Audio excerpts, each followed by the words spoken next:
கர்த்தருடைய பரிசுத்தமான நாமம் மகிமைப்படட்டும். வேதம் சொல்லுகிறது, ஆண்டவராகிய தெய்வம் ஒரே ஒரு இடத்துல மட்டும்தான் சொன்னார், என்னை சோதித்து பாருங்கள். தேவனாகிய கர்த்தரை பரீட்சை பாராதிருப்பாயாக. சோதிச்சு பார்க்காதன்னு சொன்னவர் புதிய ஏற்பாட்டுல, ஆனா பழைய ஏற்பாட்டுல தேவன் சொல்லுகிறார், சோதித்து பாருங்கள், என்னை சோதித்து பாருங்கள், அப்பொழுது வானத்தின் பலகணிகளை திறந்து இடங்கொள்ளாமல் போக மட்டும் ஆசீர்வாதத்தை வர்ஷிக்க மாட்டேனோவென்று சோதித்து பாருங்கள் என்று சேனைகளின் கர்த்தர் சொல்லுகிறார்.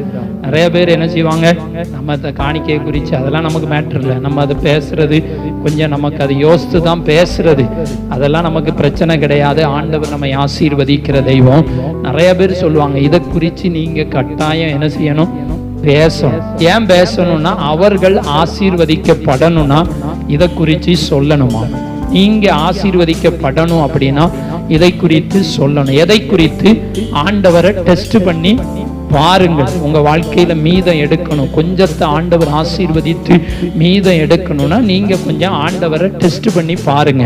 என்ன டெஸ்ட்னா, நீங்கள் கர்த்தருக்கென்று கொடுக்க வேண்டும். தசமபாகமாகிலும் எல்லாம் மனப்பூர்வமாய் உற்சாகமாய் தசமபாகத்தை கொடுக்கணும்னு பைபிள் சொல்லுகிறது. புதிய ஏற்பாட்டுக்கு வரும்போது நீங்க மனப்பூர்வமாய் உற்சாகமாய் தசமபாகம் கொடுங்கள் அல்ல, கொடுங்கள் என்று சொல்லப்படுகிறது. அது எவ்வளவு நாளும் நீங்க என்ன செய்யலாம், கொடுக்கலாம். எவ்வளவு நாளும் நீங்க கர்த்தருக்கு கொடுக்கலாம், அது உங்களுடைய விருப்பம். ஆனால் ஆண்டவர் சொல்லுகிறார், வானத்தின் பலகணிகளை திறந்து இடங்கொள்ளாமல் போக மட்டும் உங்களை ஆசீர்வாதத்தை வர்ஷிக்க பண்ணுவேன். அல்லேலூயா. தசமபாகம்னா 10 ரூபா வந்தா 1 ரூபா என்ன செய்யணும், எடுக்கணும். 100 ரூபா வந்தா 10 ரூபா எடுக்கணும். 1000 ரூபா வந்தா 100 ரூபா எடுக்கணும். 10,000 வந்தா 1000 எடுக்கணும். 1 லட்சம் வந்தா 10,000, 5 லட்சம் வந்தா 50,000. 100க்கு 10 எடுத்துடலாம், அடுத்து 1000க்கு 100 எடுத்துடலாம், 10,000க்கு 1000 எடுத்துடலாம். 5 வந்தா 50,000 எடுக்கணும்னா கொஞ்சம் கஷ்டமா தான் என்ன செய்யும் இருக்கும். 1 லட்சம் வந்தா 10,000 எடுக்கணும்னா கொஞ்சம் கஷ்டமா தான் இருக்கும். ஆமாவா இல்லையா? உங்களை சொல்லலை, நீங்க எல்லாம் பிரச்சனை கிடையாது. நிறைய பேருக்கு என்ன செய்யும்னா இதெல்லாம் நடக்கும், கஷ்டமா தான் இருக்கும். இவ்வளவு ரூபாயா அப்படின்னு நம்ம யோசிக்க மாட்டோம். மறுபடியும் சொல்லுதேன், உங்களை கிடையாது. நிறைய பேர் என்ன செய்வாங்க, இப்படி யோசிக்கிற ஆட்கள்லாம் இருக்காங்க, இவ்வளவு கொடுக்க வேண்டுமா அப்படின்னு யோசிக்கிற ஆட்கள்லாம் என்ன செய்யறாங்க, இருக்காங்க. அப்போ நம்ம யோசித்து பாருங்க, நம்முடைய வாழ்க்கையில ஆண்டவர் ஆசீர்வதிக்கணும், மீதி எடுக்கணும்.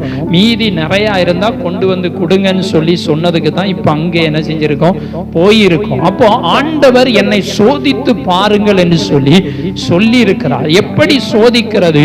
கொடுத்து சோதித்து பாருங்கள். புதிய ஏற்பாட்டிலே பல காரியங்கள் இருக்கிறது, பழைய ஏற்பாட்டின் காலங்களிலே பல காரியம் இருக்கிறது. இன்னைக்கும் நம்ம பழைய ஏற்பாட்டிலே சொல்லப்பட்ட சில காரியங்களை இன்னைக்கும் கடைபிடிக்கிறோம். தசமபாகம் என்பது பழைய ஏற்பாட்டின் காலத்திலே சொல்லப்பட்டிருந்தது. புதிய ஏற்பாட்டிலே நீங்க மனப்பூர்வமாய் உற்சாகமாய் தசமபாகம் மாத்திரமல்ல, அதை விட அதிகமாகவே நம்ம என்ன செய்யலாம், கொடுக்கலாம். அது அவரவர் மன விருப்பத்தின்படி மனப்பூர்வமாய் உற்சாகமாய் நீங்கள் கொடுங்கள். அது உங்களை சார்ந்தது. நீங்க எவ்வளவுதான் கொடுங்க, உங்களுக்கு எவ்வளவு வருமானம் வந்துச்சு, நீங்க இதுல இவ்வளவுதான் தந்திருக்கேன்னு ஒரு நாள் கேட்க போறதே கிடையாது. நீங்கள் ஆசீர்வதிக்கப்பட வேண்டும் என்று சொன்னால் உங்கள்கிட்ட இருக்கிறதை தேவன் ஆசீர்வதிக்கணும்னா கர்த்தருக்காகவும் நாம் கொடுக்க வேண்டும். முதல்ல இருக்கிறத வச்சு ஜெபம் பண்ணுங்க, ஆண்டவரே எங்களுடைய வாழ்க்கையில மீதம் எடுக்க வைங்க. இரண்டாவதாக கர்த்தர் நமக்கு தருகிறதிலே ஒரு பகுதியை நீங்கள் கர்த்தருக்காக கொடுக்க வேண்டும். மனப்பூர்வமாய் உற்சாகமாய் கொடுக்கன்னு கர்த்தர் விரும்புகிறார். அப்பொழுது வானத்தின் பலகணிகளை திறந்து இடம் கொள்ளாமல் போக மட்டும் ஆசீர்வாதத்தை வர்ஷிக்க பண்ணுவேன் என்று ஆண்டவர் சொல்லுகிறார். இன்னைக்கு நாம் எப்படி இருக்கிறோம்? நம்ம வாழ்க்கையில் ஆசீர்வாதம் இருக்கிறதா? திருப்தியோடு வாழுகிற அனுபவம் இருக்கிறதா? மீதியாய் எடுக்கிற அனுபவம் இருக்கிறதா என்பதை யோசித்து சிந்திக்க வேண்டும். பாஸ்டர், நீங்க என்ன செய்றீங்க? நான் செய்யறதெல்லாம் உங்கள்கிட்ட சில விஷயத்தை என்ன செய்ய முடியாது, சொல்ல முடியாது. சில விஷயங்களை, சிலது எங்க வீட்டம்மாவுக்கே சில காரியம் தெரியாது, சில காரியம் எங்க பிள்ளைகளுக்கு என்ன செய்யாது, தெரியாது. சில காரியங்கள், சில ரகசியங்களை என்ன செய்யக்கூடாது, சொல்லக்கூடாது. அப்படி உங்களுக்கு ரகசியம் வேணா என்கிட்ட தனியா வந்து என்ன செஞ்சுக்கோங்க, கேட்டுக்கோங்க. பொதுவுல சொல்ல முடியாது. பாஸ்டர் நீங்க என்ன செய்ய மீதி எடுக்கலாம் அப்படின்னு கேட்டீங்கன்னா நானும் எடுத்து தான் ஆகணும், இல்லைன்னா கஷ்டம். அப்படித்தானே? அடுத்து 12 முடிச்சோடனே காலேஜ், அடுத்து இன்னொருத்தர் பின்னாடியே என்ன செய்யறாரு, வராரு, காலேஜ் சேர்க்கணும் கொஞ்சம் எனக்கு நீங்க எல்லாரும் ஒரு ஆளுக்கு 5000 போட்டு தாங்கன்னு நான் உங்கள்கிட்டயே வந்து கேட்க முடியும்? அப்படிதானே? இதுவரைக்கும் யாராவது பாஸ்டர் பள்ளிக்கூடம் சேர்க்க போறீங்க, உங்க பிள்ளைகளுக்கு என்ன செய்திய, இந்தாங்க ஒரு 5000 வச்சுக்கோங்க, யூனிஃபார்ம் எடுத்துக்கோங்கன்னு இத்தனை வருஷத்துல யாராவது தந்திருக்கலாம்? கிடையவே கிடையாது. சரிதானே? அதெல்லாம் நடக்கும். நம்மளும் அதை கேட்க போதில்லை. நம்மளை அழைச்சர் ஆண்டவர், அவரை தான் என்ன செய்யணும், பார்க்கணும். நான் இப்பவுமே ஜெபம் பண்ண ஆரம்பிச்சுட்டேன். ஜெபம் பண்ணி தான் ஆகணும். அவர் தான் வானம் திறக்கணும். நிறைய பேர் பாஸ்டர் உங்க பிள்ளைக்கு பேக் எடுத்துக்கோங்கன்னு 1000 ரூபா தந்திருக்காங்க. சிலர் தந்திருக்கிறாங்க, சிலர் இருக்கட்டும், சரி உங்களை குறையாலாம் சொல்லலை. இத்தனை வருஷம் பாஸ்டர் நீங்க எங்க சபைக்கு வந்து இவ்வளவு செலவு பண்ணியிருக்கீங்க, இத்தனை ரூபா நீங்க செலவு பண்ணியிருக்கீங்க, இதை வச்சுக்கோங்க அப்படின்னு சொல்லி யாராவது என்ன செஞ்சிருக்கோம்? கிறிஸ்மஸுக்கு பாஸ்டர் இதை நீங்க வச்சுக்கோங்க, துணி எடுத்துக்கோங்கன்னு தந்திருக்கலாம்? இல்லை. உங்கள்கிட்ட நான் கேட்டிருக்கேன்னா இல்லை. எனக்கு நிறைய வரும், தைக்கிறதுக்கு தான் துட்டு வேணும். அதுக்கு ஏன் சொல்றேன் அப்படின்னா, நம்ம ஏதாவது செஞ்சிருக்கிறோமா? கிடையாது. அப்போ செய்யணுங்கிற எண்ணம் வந்துச்சான்னு தெரியல. வந்துச்சு, உங்கள்கிட்ட கொடுக்கறதுக்கு இல்லாம கூட இருந்திருக்கலாம். அது ஒன்றும் குறைன்னு சொல்லலை. ஆனா மற்ற நிறைய காரியம்லாம் செய்வோம். சரி, அதுக்குள்ள போக வேண்டாம். அப்போ நம்ம யோசித்து பாருங்க, இன்னைக்கு நம்ம எப்படி இருக்கு. அப்போ நானும் சில காரியங்களை செய்ய வேணும். கர்த்தர் எனக்கு தருகிறதுலே நான் செலவு பண்ணினாலும், ஊழியத்துக்காய் செலவு செஞ்சாலும் மீதம் எடுக்க வேண்டும். அப்படி எடுத்தா மட்டும்தான் நான் தப்பிக்க முடியும். ஆண்டவர் என்னை கைவிட மாட்டார், ஒரு குறை இல்லாமல் நடத்துகிறார். அதுல எந்த மாற்றமும் இல்லை. எனக்கு என்ன தேவையோ அன்னன்னைக்கு ஆண்டவர் தந்து நடத்துகிறார். நம்ம பணம் தான் வெளியே நிறைய என்ன செய்யும் இருக்கும். கணக்கு பார்த்தோம்னா நிறைய பணம் இருக்கும். சரி போகட்டும். ஆனால் ஆண்டவர் நம்மை ஆசீர்வதிக்கிறது. நிறைய பேரு நம்மகிட்ட பணம் ரிட்டர்ன் வராம இருக்கிறது, வரா கடன்ல இருக்கிறது. அதெல்லாம் பிரச்சனை இல்லை. ஆண்டவர் என்னை ஆசீர்வதிப்பா. இன்னைக்கு நாம் ஏன் இதை சொல்லுகிறோம் என்று சொன்னால், நாம் கர்த்தரை சார்ந்து இருக்கிற தெய்வ பிள்ளைகளா இருக்கணும். மீதம் எடுக்கணும். மீதம் நம்மகிட்ட இருந்தா நம்ம யாரிடத்திலையும் போய் நிற்க வேண்டாம். வயது ஆக ஆக வருகை தாமதித்தால் நம்முடைய கரத்துல நமக்கு தேவை எல்லாம் பிள்ளைகளுக்கு அப்படின்னு நம்ம செஞ்சிட்டு நம்ம சிக்கல்ல மாட்டிட்டு அதே பிள்ளைகள்கிட்ட போய் நம்ம ஒரு நாளும் நிற்க கூடாது என்பதை கர்த்தர் விரும்புகிறார். பிள்ளைகள் நம்மிடத்துல வந்து நிற்கிற அளவுக்கு நம்முடைய கரம் என்றைக்குமே இருக்க வேண்டும். மீதம் இருக்கணும்னு கர்த்தர் விரும்புகிறார். இந்த ஆலோசனைகளை இப்பவுமே ஆண்டவர் சொல்லுகிறார். எதுக்குன்னு தெரியாது. நீங்கள் இதை ஏற்றுக்கொண்டால் பின் நாட்களிலே உங்களுடைய வாழ்க்கையில தேவன் நிறைய ஆசீர்வாதத்தை தர விரும்புகிறார். நீங்க கொஞ்சம் யோசித்து பாருங்க. 10 வருஷத்துக்கு முன்னாடி நம்மகிட்ட எவ்வளவு காரியங்கள், 5 வருஷத்துக்கு முன்னாடி நம்மகிட்ட எவ்வளவு பணம் நம்ம கையில வந்திருக்கும். சிந்திச்சு பாருங்க. அதெல்லாம் நம்ம சேமிச்சு வைத்திருந்தால் இன்னைக்கு நம்மகிட்ட எவ்வளவு காரியங்கள் இருக்கும் என்பதை யோசியுங்கள். நான் அதை சிந்திப்பேன். சில வருஷத்துக்கு முன்னாடி என் கையில வந்தது, அதை நான் அப்படியே இருந்ததுன்னா, ஆனால் எனக்கும் நிறைய காரியங்கள் இருந்திருக்கும். ஆனால் நிறைய சூழ்நிலையில நிறைய காரியங்களை இழந்திருக்கிறோம். ஆனால் ஆண்டவர் கைவிடவில்லை. கர்த்தருக்காக எதை செஞ்சாலும் கர்த்தர் அதை திருப்பி தருவார். ஆண்டவர் என்னுடைய வாழ்க்கையில வருகிறதை நம்ம செலவு பண்றோம், எல்லாம் செய்கிறோம். ஆனால் ஆண்டவர் எங்களுக்கும் மீதி எடுக்கும்படியாய் செய்கிறார். மீதி எப்படி எடுக்க முடியும்? சேமிப்பு தான். சின்ன சின்ன சேமிப்பு. நீங்க 50 ரூபா சேமிச்சாலும் சரி, 100 ரூபா மாசத்துக்கு சேமிங்க, வருஷத்துக்கு 1200 ரூபா என்ன செஞ்சிடும், வந்துடும். இன்னைக்கு நம்ம யோசித்து பாருங்கள், சிந்திச்சு பாருங்கள். கர்த்தர் கொடுக்கிற ஞானத்தை பயன்படுத்துங்கள். நிறைய பேருக்கு இப்போ வளர்ந்து வருகிற பிள்ளைகளுக்கு சொல்லிக்கிட்டே இருக்கிறேன், வாலிப பிள்ளைங்களுக்கு சொல்லிக்கொண்டே இருக்கிறேன். ஏன்னு சொன்னா, நீங்க வேலைக்குன்னு போகிற சூழ்நிலைகள் வருகிற போது இதையெல்லாம் செய்ய வேண்டும். 18 வயசுல சில பையங்க படிக்காம வேலைக்கு போயிருந்தாங்க. அப்ப அவங்கெல்லாம் 18 வயசுல சேர்க்க ஆரம்பிச்சாங்கன்னா, ஆண்டவர் வருகை தாமதித்தால் ஒரு 50 வருஷம் இருக்காங்க. ஒரு 40 வருஷம் 50 வருஷம் இருந்தாங்கன்னா அவங்ககிட்ட எவ்வளவு காரியங்கள் இருக்கும். சிலர் 20 வயசுல வேலைக்கு போறாங்க, சிலர் 21 வயசுல வேலைக்கு போறாங்க. யோசித்து பாருங்கள் நம்முடைய நிலைமைகளை. இதெல்லாம் சிந்திக்க வேண்டும்.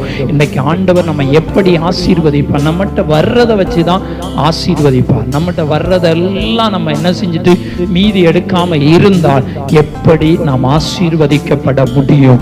ஆண்டவருடைய பிள்ளைகள் என்னைக்குமே தேவ பிள்ளைகள் ஆசீர்வாதமாய் இருக்கணும்னு தான் ஆண்டவர் விரும்புகிறார். நம்ம கஷ்டத்தோடு இருக்கணும் ஆண்டவர் விரும்பல, நம்ம கவலையோடு இருக்கணும் ஆண்டவர் விரும்பல, என்கிட்ட ஒண்ணுமே இல்லைன்னு சொல்ற அளவுக்கு ஆண்டவர் விரும்பல. போல சில சூழ்நிலைகள் நம்ம வாழ்க்கையில் அப்படி வரலாம்.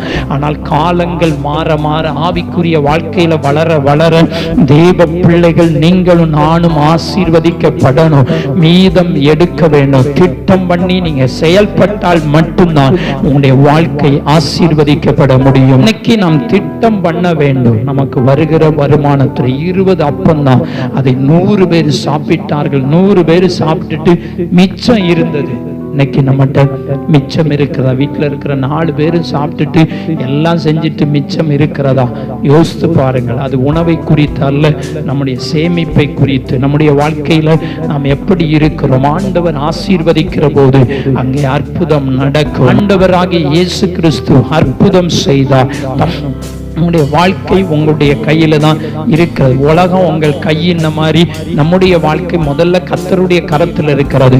இரண்டாவது, கர்த்தர் கொடுத்த ஞானத்தை நாம் பயன்படுத்துகிற போது ஆண்டவர் நம்மை அற்புதமாய் வழி நடத்துவார். இன்னைக்கு நாம் எப்படி இருக்கிறோம், எப்படி வாழ்ந்து கொண்டிருக்கிறோம், எப்படி நம்ம ஜீவிக்கிறோம், நம்முடைய வாழ்க்கை எப்படி இருக்கிறது என்பதை அறிந்து கொள்ள வேண்டும். எனக்கு கர்த்தர் தான் நமக்கு நிரந்தரமானவர். அவர் தான் நமக்கு உதவி செய்கிறவர். அவர் தான் நம்மை ஆசீர்வதிக்கிறவர். அன்னைக்கு கர்த்தர் எதை செய்கிறாரோ அதுதான் நமக்கு ரொம்ப முக்கியமானதாக இருக்கிறது. நாம் கர்த்தரை சார்ந்து வாழ வேண்டும். நமக்கு மீதியானதை எடுக்க செய்கிற தெய்வம். கர்த்தருக்காக செலவு பண்ணுவோம், கர்த்தருக்காக கிரியை செய்யும் போது கர்த்தர் நம்மை ஆசீர்வதிப்பார். நம்முடைய தலைமுறைகளையும் கர்த்தர் ஆசீர்வதிப்பார். எதையெல்லாம் இழந்தாலும் அதை திரும்ப தருகிற தெய்வம். ஆண்டவர் உங்களுக்கும் எனக்கும் திரும்ப தருவார், மீதி எடுக்க வைப்பார். நீங்க இன்றையிலிருந்து நம்ம ஜெபித்து நீங்க முன்னேறி செல்லும் போது கர்த்தர் நிச்சயமாய் ஆசீர்வதிப்பார். கர்த்தருடைய நாமத்தினாலே நீங்க ஜெபம் பண்ணி ஆசீர்வாதத்தை பெற்றுக்கொள்ள வேண்டும். மீதியும் இருந்ததை அறிந்து கொள்ளுகிறோம். இது உங்க வாழ்க்கையிலையும் என்னுடைய வாழ்க்கையிலையும் மீதி இருக்கணும். ஒரு ஸ்டேஜுக்கு அப்புறம், ஒரு ஏஜுக்கு அப்புறம் நம்ம நினைச்சாலும் கூட நம்மளால வேலை செய்ய முடியாது. வேலை செஞ்சாலும் என்ன செய்ய முடியாது? சம்பாதிக்க முடியாது. சம்பாதிச்சு மிச்சம் வைக்கவும் முடியாது. கர்த்தர் எல்லாவற்றும், உலகம் எல்லாத்துக்குமே ஒரு ஸ்டேஜ் வச்சிருக்கிறது, ஒரு காலம் வச்சிருக்கிறது. 58-60 வயசு தான். அது வரைக்கும் தான் நம்ம பிரயாசப்பட்டு முடிஞ்ச அளவுக்கு 50 தாண்டியாச்சுனாலே 40 தாண்டியாச்சுனாலே ரொம்ப கஷ்டம் இப்போ உள்ள உலகத்துல. அப்போ 50 தாண்டி 60 கிட்ட வரும்போது கஷ்டப்பட்டு தான் வேலை செய்யணும், கஷ்டப்பட்டு தான் சம்பாதிக்கணும். அதை தாண்டியாச்சுன்னா ரொம்ப கடினமான சூழ்நிலையாய் நம்முடைய வாழ்க்கை போயிடக்கூடாது. அதுக்கு தான் இப்பவுமே நம்ம சொல்லிக்கொண்டே இருக்கிறோம்.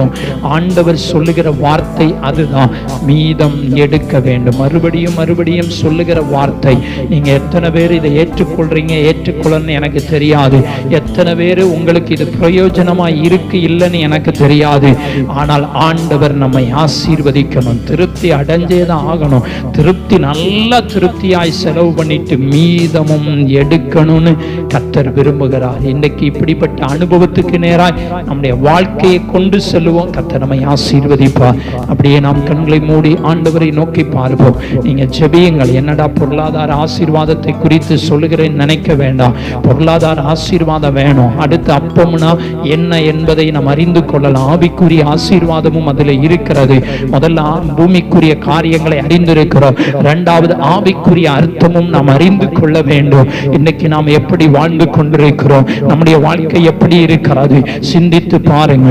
ஆண்டவர் நமக்கு இருக்கிற கொஞ்சத்தை அவர் ஆசீர்வதிக்கணும். நீங்க ஜெபம் பண்ணுங்க. ஆண்டவரே, என் வாழ்க்கையில வருகிறது கொஞ்சம் தான், ஒரு நாளைக்கு எனக்கு இவ்வளவுதான் வருது, இதை நீங்க ஆசீர்வதிங்க. இல்லைன்னா ஒரு மாசத்துக்கு எனக்கு இவ்வளவுதான் வருது, இதை ஆசீர்வதித்து பெருக பண்ணுங்கப்பா அப்படின்னு நீங்க ஜெபம் பண்ணி செய்யுகிற போது கர்த்தர் உங்களுடைய வாழ்க்கையில மீதியானதை கர்த்தர் எடுக்க உதவி செய்வார்.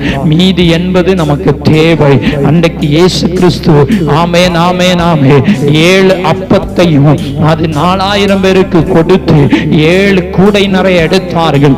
இங்கே 20 அப்பத்தை 100 பேருக்கு கொடுத்து மீதியும் எடுத்தார்கள். இன்னைக்கு நம்முடைய வாழ்க்கையில ஆண்டவர் மீதம் எடுக்கணும்னு விரும்புகிறார். மீதி இருக்கிறதா நீங்க யோசித்து பாருங்க. மிச்சம் மீதி இருக்க வேண்டும் என்று கர்த்தர் விரும்புகிறார். வரவை விட செலவு அதிகமாய் நம்ம வாழ்க்கையில இருக்க கூடாது. ஆமென் ஆமென். வருகிற வருமானத்தை வருமானத்திலே மீதி இருக்க வேண்டும். செலவு நீங்க எவ்வளவு நாளும் பண்ணுங்க, ஆனா மிச்சம் கொண்டு வந்துருங்க. இதை கர்த்தர் விரும்புகிறார். கடைசி நம்முடைய வாழ்க்கையில எப்படி இருக்கிறோம் என்பதை யோசியுங்கள், சிந்தித்து ஆண்டவருடைய கரத்துல ஒப்பு கொடுங்க. ஆண்டவரே, எங்களுடைய வாழ்க்கையில மீதம் எடுக்கணும், நாங்க மீதம் எடுக்கிற தெய்வ பிள்ளைகளாய் காணப்படணும். ஆமேன். வருகிறதை விட செலவு எங்க வாழ்க்கையில வரக்கூடாது. ஆமீன். மீதியுள்ள வாழ்க்கை வாழணும், ஆசீர்வதிக்கப்பட்ட வாழ்க்கை வாழணும்னு சொல்லி ஜெபம் பண்ணும்போது கர்த்தர் நிச்சயமாய் உங்களை ஆசீர்வதிப்பார். மீதி எடுக்க செய்து தொடர்ந்து உங்களை வழி நடத்துவாராக. ஆமென்.